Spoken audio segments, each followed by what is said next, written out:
नमस्कार मित्रों, आप लोगों ने सुना होगा झारखंड राज्य के हजारीबाग के बारे में। यहाँ की रामनवमी अंतर्राष्ट्रीय स्तर पर प्रसिद्ध है, विश्व प्रसिद्धि है यहाँ के रामनवमी की। इसी पर आज मैं बात करने वाला हूँ। इससे पहले यदि अभी तक आपने मेरे चैनल जन अनुरोध बाय अजय पांडे को सब्सक्राइब नहीं किया है तो अवश्य सब्सक्राइब कर लें। तो चलिए वीडियो में आगे बढ़ते हैं।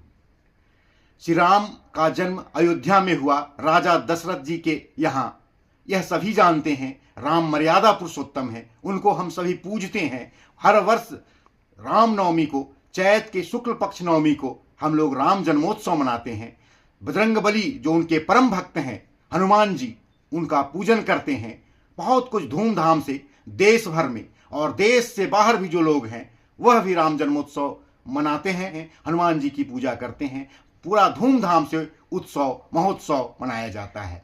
इन सब के बीच झारखंड राज्य का हजारीबाग बहुत ही महत्वपूर्ण है इस मामले में कि यहाँ पर झांकियाँ और जुलूस निकाले जाते हैं। होली का त्यौहार बीतने के बाद, होली जैसे ही बीतता है, पूरे लगभग महीने भर का यह कार्यक्रम चलता है। होली के बाद से ही हजारीबाग के रामनवमी की तैयारी जोरों पर होती है।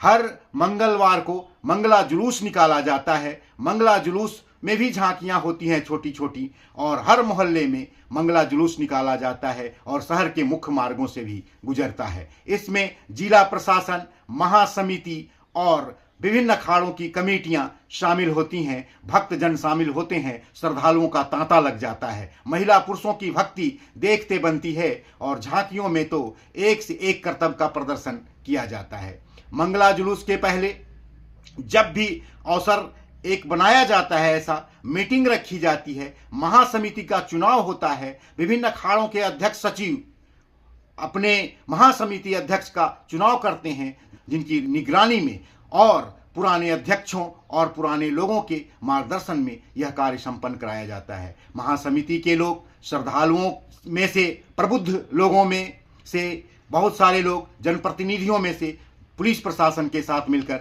यह कार्य को भव्य रूप से संपादित कराते हैं, संचालित कराते हैं। यह राम जन्मोत्सव बहुत ही धूमधाम से मनाया जाता है। मंगला जुलूस के अलावे विभिन्न प्रकार की झांकियां निकाली जाती हैं, विभिन्न प्रकार के करतब का प्रदर्शन किया जाता है महिलाओं द्वारा, विभिन्न ग्रुप के द्वारा, विभिन्न समूहों द्वारा।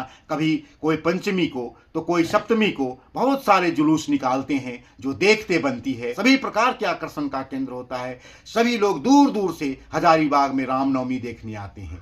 जैसे सभी लोग जानते हैं कि रामनवमी का झांकी जुलूस हर जगह निकाला जाने लगा है, पर क्या खास है हजारीबाग में? हजारीबाग में है खास, क्योंकि सभी जगह जब नवमी को जुलूस समाप्त हो जाता है, रामनवमी का मेला समाप्त हो जाता है, रामनवमी का पूजन उत्सव समाप्त हो जाता है, उसके पश्चात यहाँ दशमी और एकादशी को भी जुलूस निकाला जाता है। दशमी को पूरे शहर में जुलूस घूमता है और शहर के मुख्य मार्गों से होते हुए फिर जामा मस्जिद के रोड से होकर उसको पार कराया जाता है। इसमें सब मिलकर पूरा तन मन धन से लगे होते हैं, पूरे श्रद्धा भाव से, भक्ति भाव से लगे होते हैं। किसी प्रकार की कोताही नहीं होती। सावधानी पूर्वक इस पर्व को मनाया जाता है, क्योंकि कुछ असामाजिक तत्वों द्वारा कभी कभी सौहार्द बिगाड़ने की कोशिश की जाती है, जिसको प्रशासन की निगरानी में काबू कर लिया जाता है, कंट्रोल में कर लिया जाता है।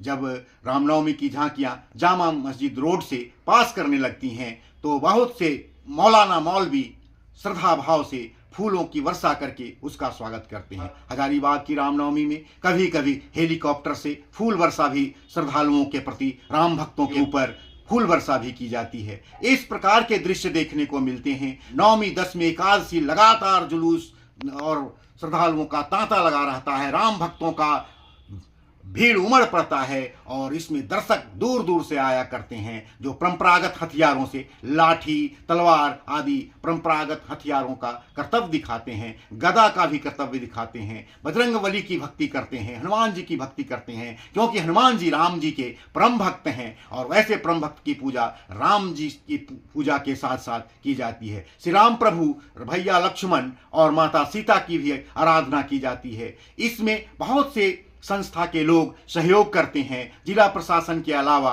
विभिन्न स्वयंसेवी संस्थाओं द्वारा भी सहयोग किया जाता है। हर प्रकार के खाने पीने की वस्तुएं भी बांटी जाती है। चिकित्सा की व्यवस्था मुफ्त में की जाती है ताकि कोई परेशानी न हो, क्योंकि परंपरागत हथियारों से जुलूस में कभी कभी चोटिल लोग हो जाते हैं, चोटें लग जाती है, उनका भी ध्यान रखा जाता है। यहाँ के हजारीबाग जिले के जो भी डीसीएसपी होते हैं पूरे मुस्तैदी के साथ अपने 5-10 हजार जवानों के साथ, पुलिस बल के साथ तैनात होते हैं। इसी प्रकार की एक हजारीबाग जिले के बड़का गांव में भी इसी प्रकार की शुरुआत की गई है। पर हजारीबाग अंतर्राष्ट्रीय स्तर पर प्रसिद्ध है। इसकी प्रसिद्धि का गुणगान जितना भी किया जाए कम है। कुछ बुराइयां हैं, उसको दूर किए जाने की जरूरत है, क्योंकि कहा जाता है हजारीबाग की रामनवमी नशा मुक्त है। लेकिन कभी कभी नशे में लोग देखे जाते हैं, युवा वर्ग देखे जाते हैं, जिसमें सुधार की जरूरत है और आपसी सौहार्द से इस पर्व को मनाए जाने की जरूरत है। क्योंकि कुछ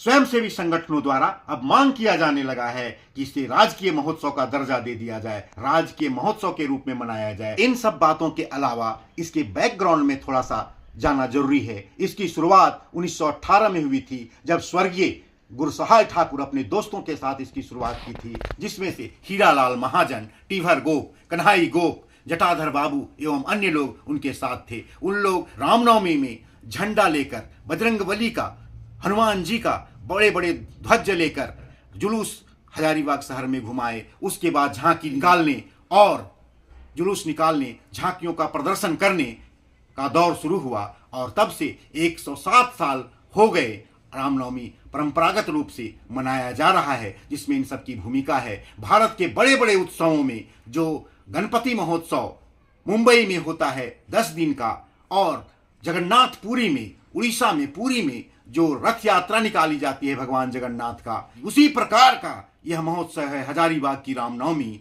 लेकिन रामनवमी के मामले में कहे, श्री रामनवमी के मामले में इसको कहा जाए तो यह विश्व की सबसे पहले पायदान पर इसको कहा जा सकता है हजारीबाग की रामनवमी इंटरनेशनल है। देखते हैं आगे क्या होता है। भविष्य में अगर जरूरत पड़ी तो मैं रामनवमी पर और वीडियो प्रस्तुत करूंगा। देखते हैं आप इस पर क्या अपनी प्रतिक्रिया देते हैं। मिलते हैं अगले वीडियो में।